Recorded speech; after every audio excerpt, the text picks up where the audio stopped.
ത്രിയേക ദൈവത്തിൻ്റെ വലുതിരുനാമത്തിന് മഹത്വമുണ്ടാകട്ടെ. കർത്താവിനാൽ അനുഗ്രഹിക്കപ്പെട്ടവരെ, പ്രത്യേകിച്ച് ഏപ്രിൽ മെയ് മാസങ്ങൾ പരിശുദ്ധ ഗീവർഗീസ് സഹദായുടെ സ്മരണ കൊണ്ട് ലോകം മുഴുവനും അനുഗ്രഹീതമാകുന്ന ദിവസങ്ങളാണ്. നമ്മുടെ കർത്താവിൻ്റെ ഉയർപ്പിൻ്റെ ഒരു നല്ല ഉദാഹരണമായി അവൻ ഉയർത്തെഴുന്നേറ്റു എന്ന് സത്യമായി വിശ്വസിക്കത്തക്കവണ്ണം ആദിമസഭയിലെ സഹദാമാർ അവരുടെ ജീവിതം കൊണ്ട് സാക്ഷ്യപ്പെടുത്തുകയാണ്. സ്തേഫാനോസ് സഹദ കല്ലേറുകൊണ്ട് മരിക്കുമ്പോൾ യേശുക്രിസ്തു ഉയർത്തെഴുന്നേറ്റു എന്ന് ദൈവജനം വിശ്വസിക്കത്തക്കവണ്ണം ആ സഭ യെരുശലേമിൽ നിന്ന് അന്ന് അറിയപ്പെടുന്ന റോമാ സാമ്രാജ്യത്തിൻ്റെ വിവിധ സ്ഥലങ്ങളിലേക്ക് വ്യാപിക്കുവാനായിട്ട് അതിടയായി. അതുപോലെ തന്നെയാണ് 3-ാം നൂറ്റാണ്ടിൽ അതിദാരുണമായി വധിക്കപ്പെട്ട സുന്ദരനായ ഗീവർഗീസ് സഹദ രാജ്യത്തെ ഉന്നത സ്ഥാനത്ത് അവരോധിക്കപ്പെട്ടു. വളരെ ശ്രേഷ്ഠമായ ദൗത്യങ്ങൾ നിർവഹിക്കുവാനായിട്ട് നിയോഗം ലഭിച്ചുവെങ്കിലും സത്യവിശ്വാസത്തിന് വേണ്ടി മാറ്റം കൂടാതെ ധീരതയോടെ നിന്ന് തൻ്റെ ശരീരത്തെ ഇഞ്ചിഞ്ചായി പിടഞ്ഞ് മരിക്കത്തക്കവണ്ണം, ഛിന്നഭിന്നമാക്കത്തക്കവണ്ണം ശത്രുക്കൾ ശ്രമിച്ചപ്പോൾ അതിൽ പതറിപ്പോകാതെ നിന്നു എന്നുള്ളതുകൊണ്ട് ആ വിശ്വാസത്തിൻ്റെ ദൃഢത ലോകത്തിൻ്റെ നാനാഭാഗങ്ങളിലേക്ക് ഒഴുകുവാൻ, പരക്കുവാൻ ഇടയായി. ആദിമസഭയിലുള്ള ഈ രക്തസാക്ഷികളുടെയൊക്കെ ധീരതയോടുകൂടെയുള്ള പെരുമാറ്റം സഭയെ കൂടുതൽ ശക്തിപ്പെടുത്തുവാനായിട്ടിടയായി.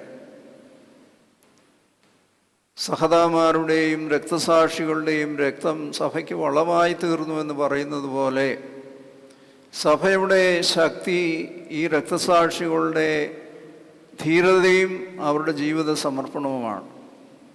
എന്നാൽ 3-ാം നൂറ്റാണ്ടിന് ശേഷം സഭ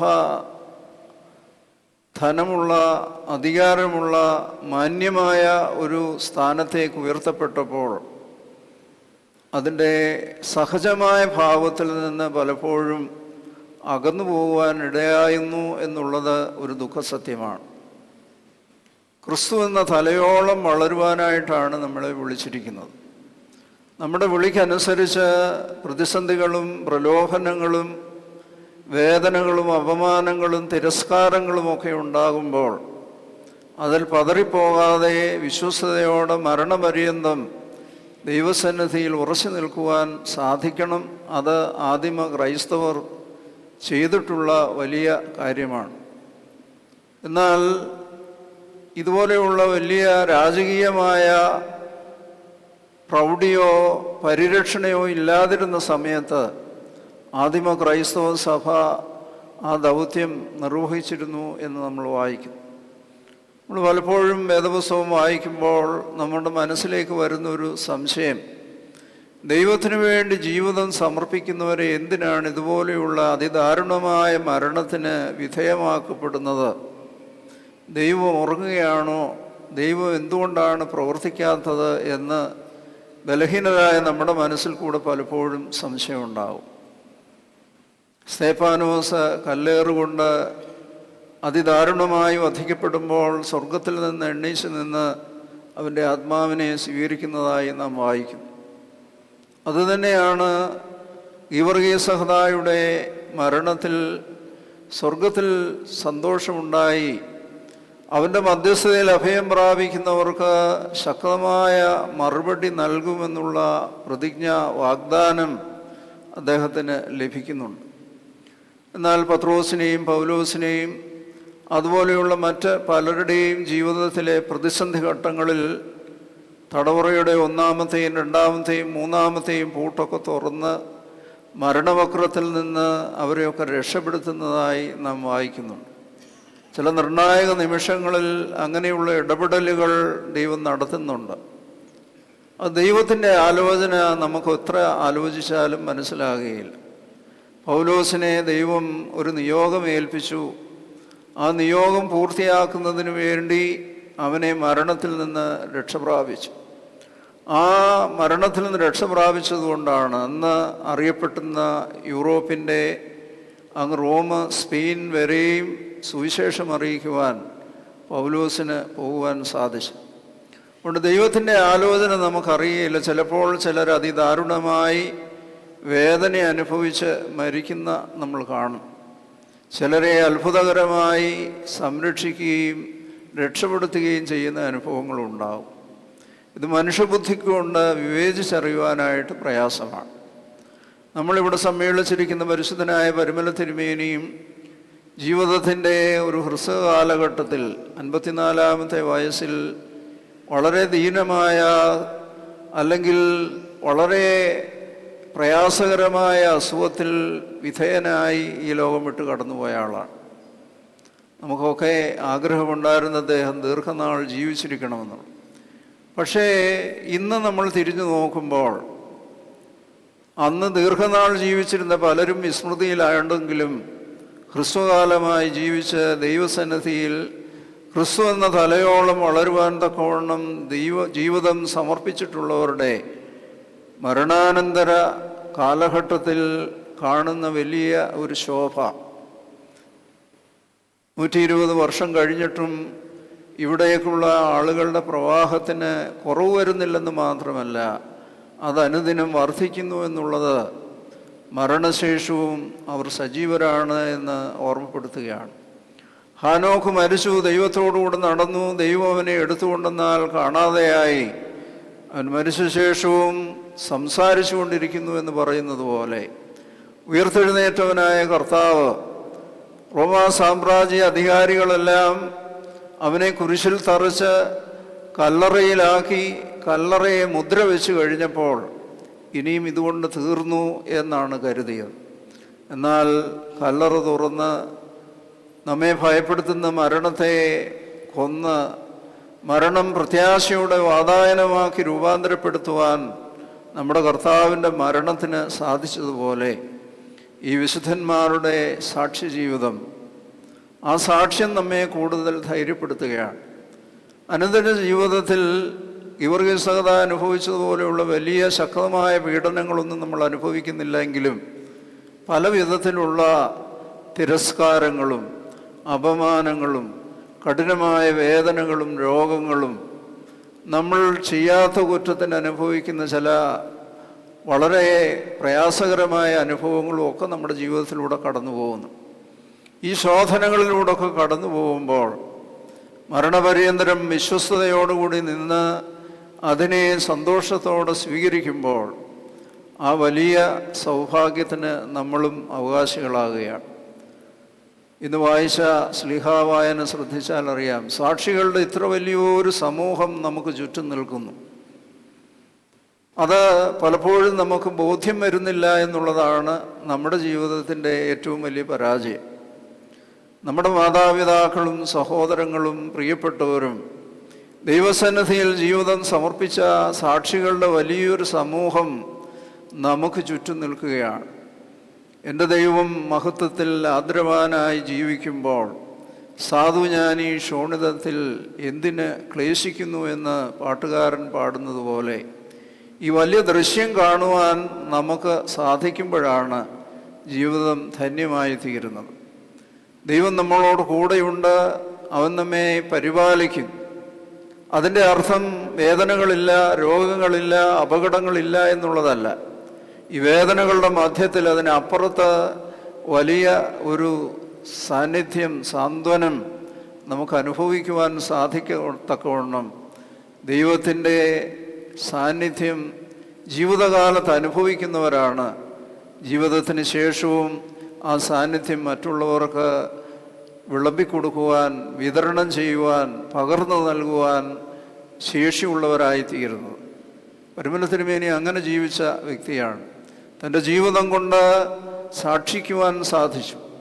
തൻ്റെ ജീവിതത്തിൽ മാലിന്യങ്ങളൊന്നും ഏശാതെ, എന്നാൽ ജീവിതത്തെ വളരെ തീവ്രമായി അന്നുള്ള എല്ലാ തിരുമേനിമാരെക്കാൾ കൂടുതൽ ഓടുകയും അധ്വാനിക്കുകയും ജീവിതത്തിൻ്റെ എല്ലാ വ്യാപാരങ്ങളിലും ഏർപ്പെട്ടിട്ടും തൻ്റെ ദൈവത്തെയോടുള്ള ബന്ധത്തെ ഒട്ടും കുറയ്ക്കാതെ ആ ശോഭ കെടാതെ സൂക്ഷിച്ചു എന്നുള്ളത് കൊണ്ടാണ് നൂറ്റാണ്ടുകൾക്ക് ശേഷവും ആ ശോഭയിൽ നിന്ന് നമുക്ക് പ്രകാശം ലഭിക്കുന്നത്.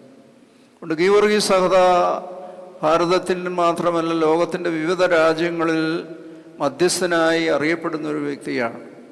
ഇംഗ്ലണ്ടിൻ്റെ ഔദ്യോഗിക മധ്യസ്ഥനായി അവരുടെ കൊടിയുടെ ചിഹ്നത്തിൽ പോലും ഉൾക്കൊള്ളിച്ചിരിക്കുന്ന വണ്ണം അന്നത്തെ ലോകത്ത് കൃഷിയുടെ സംരക്ഷണം, പ്രകൃതിയുടെ സംരക്ഷണം, വന്യജീവികളുടെയും മറ്റുള്ളവരുടെ ആക്രമണത്തിൽ നിന്നുള്ള പരിരക്ഷ, ഇവയുടെ ഒരു ഐക്കണായി, അതിനൊരു സംരക്ഷകനായി ഗീവർഗീസ് സഹദ എങ്ങനെയോ നമ്മുടെ പിതാക്കന്മാരുടെ മനസ്സിൽ സ്ഥായിയായ സ്ഥാനം പിടിച്ചു.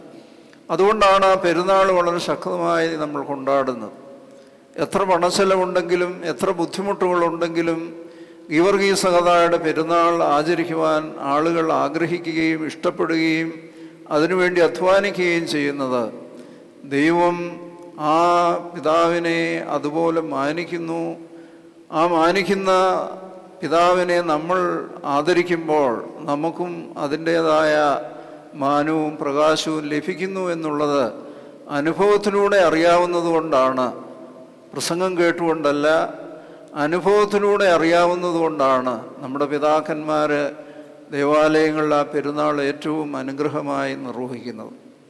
അതുകൊണ്ട് ഗീവർഗീസ് സഹദയുടെ പെരുന്നാളിൽ നിന്ന് എന്തെങ്കിലും അനുഗ്രഹം പ്രാപിക്കുവാൻ വേണ്ടിയിട്ടല്ല, നമ്മുടെ ജീവിതത്തെ ക്രിസ്തുവിൻ്റെ ജീവിതത്തോട് അനുരൂപപ്പെടുത്തുവാനായി പ്രയാസങ്ങളും പ്രതിസന്ധികളും തിരസ്കാരങ്ങളും വേദനകളും ഒക്കെ വരുമ്പോൾ ഇട്ടെറിഞ്ഞു പോവുകയല്ല, മരണം വരെ അതിനോട് ചേർന്ന് നിന്നുകൊണ്ട് ആ ശ്രേഷ്ഠമായ സ്വർഗീയ സൗഭാഗ്യത്തിന് അർഹനായി തീരുവാൻ തക്കവണ്ണം വിശ്വസ്തയോടുകൂടി നിന്നു എന്നുള്ളതാണ്.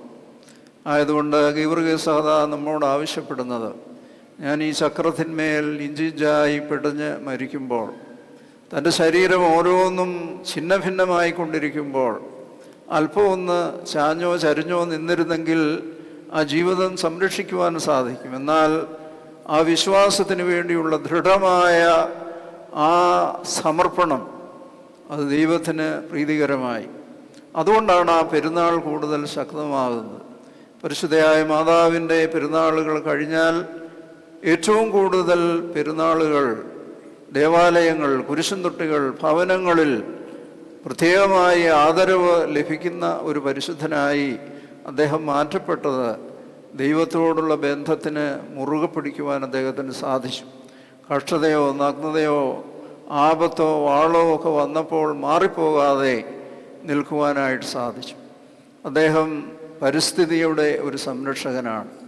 പ്രകൃതിയെ അനുഗ്രഹീതമായി സംരക്ഷിക്കുന്നതിൻ്റെ ഒരു മധ്യസ്ഥനാണ്. ഇന്ന് നമ്മൾ ശ്രദ്ധിക്കേണ്ടതായ ഒരു മേഖലയാണ്.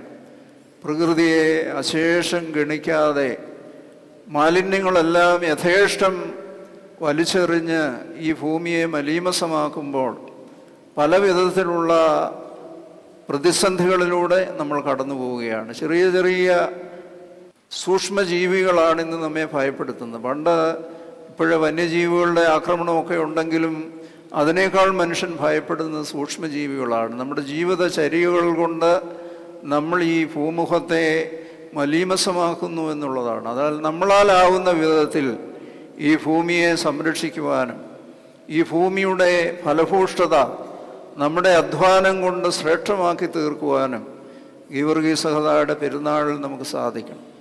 ഒരു മരം വെക്കുമ്പോൾ, ഒരു വൃക്ഷം വെക്കുമ്പോൾ, ഒരു ചെടി നടുമ്പോൾ അത് മറ്റുള്ളവർക്ക് തണലും മറ്റുള്ളവർക്ക് ഫലവും ഒക്കെ നൽകത്തക്കവണ്ണമുള്ള ഒരു വലിയ സാധ്യതകളിലേക്കാണ് നമ്മൾ ഉയരുന്നത്. നമ്മുടെ മനസ്സിൻ്റെ മാലിന്യങ്ങളൊക്കെ മാറുന്നതും ഇതുപോലെയുള്ള അധ്വാനങ്ങളിൽ നമ്മൾ ഏർപ്പെടുമ്പോഴാണ്. അതുകൊണ്ട് ഗീവർഗീസ് സഹദയുടെ പെരുന്നാൾ പരിസ്ഥിതിയുടെ ഒരു സംരക്ഷകൻ എന്ന നിലയിൽ ഈ പ്രകൃതിയെ മലിനതയിൽ നിന്നും അതുപോലെ തന്നെ അന്ധകാരത്തിൽ നിന്നുമൊക്കെ മാറ്റി ശോഭനമാക്കി തീർക്കുവാൻ സസ്യശ്യാമളമായ ഈ കേരള ഭൂമി വരണ്ട് ഉണങ്ങി നിൽക്കുന്നത് കാണുമ്പോൾ ഗീവർഗീസ് സഹദ ദുഃഖിക്കും. ഗീവർഗീസ് എന്ന വാക്കിൻ്റെ അർത്ഥം തന്നെ കർഷകൻ എന്നാണ്. അതുകൊണ്ട് പ്രകൃതിയെയും കാർഷിക ജീവിതത്തെയും ഈ ഭ്രമണപഥത്തിൽ ഈ ഭൂമി ഇവിടെ നിലനിൽക്കുന്നത് ഇങ്ങനെയുള്ള സൂക്ഷ്മാണുക്കൾ മുതൽ മനുഷ്യൻ വരെയുള്ള എല്ലാവരുടെയും പരസ്പര ബന്ധത്തിലൂടെ സാധിക്കുന്നതാണ്. ആ ബന്ധം നഷ്ടപ്പെടുത്തുന്ന, നശിപ്പിക്കുന്ന ജീവിത ശൈലികളിൽ നിന്ന് മാറി പ്രകൃതിയുമായി ഇണങ്ങി ജീവിക്കുന്ന ഒരു ജീവിത ശൈലി ഈ പെരുന്നാളിൽ നമുക്ക് ഉൾക്കൊള്ളുവാൻ സാധിക്കുന്നെങ്കിൽ അത് ഗീവർഗീസ് സഹദായിക്ക് വലിയ സന്തോഷമാണ്. അതുകൊണ്ട് നമ്മുടെ കഷ്ടാനുഭവങ്ങളിൽ, നമ്മുടെ വേദനകളിൽ, നമ്മുടെ തിരസ്കാരങ്ങളിൽ, നമ്മുടെ ദുഃഖങ്ങളിൽ ക്രിസ്തു എന്ന തലയോളം വളരുവാനുള്ള സാധ്യതകൾ നമുക്ക് പറഞ്ഞു തരുന്ന ആ മഹാപരിശുദ്ധനെ മനസ്സിൽ ധ്യാനിക്കുവാനും അദ്ദേഹത്തിൻ്റെ വേദനയിലൂടെ ദൈവത്തെ മഹത്വപ്പെടുത്തി അനേകർക്ക് പ്രകാശമായി സ്വയം തീർന്ന ആ പരിശുദ്ധൻ്റെ മധ്യസ്ഥത നമുക്ക് കോട്ടയായിരിക്കട്ടെ. ആ പ്രാർത്ഥന നമുക്ക് ശക്തി പകരട്ടെ. നമ്മുടെ പിൻതലമുറയും നമ്മുടെ പ്രകൃതിയും അതിൽ സന്തോഷിക്കട്ടെ എന്ന് പ്രാർത്ഥിക്കുന്നു. ദൈവത്തിൻ്റെ കൃപ സമൃദ്ധിയായി നിങ്ങൾക്ക് എല്ലാവർക്കും ലഭിക്കട്ടെ എന്ന് പ്രാർത്ഥിച്ചുകൊണ്ട് ഞാൻ എൻ്റെ വാക്ക് ചുരുക്കുന്നു. ദൈവം നമ്മെ എല്ലാവരെയും അനുഗ്രഹിക്കട്ടെ.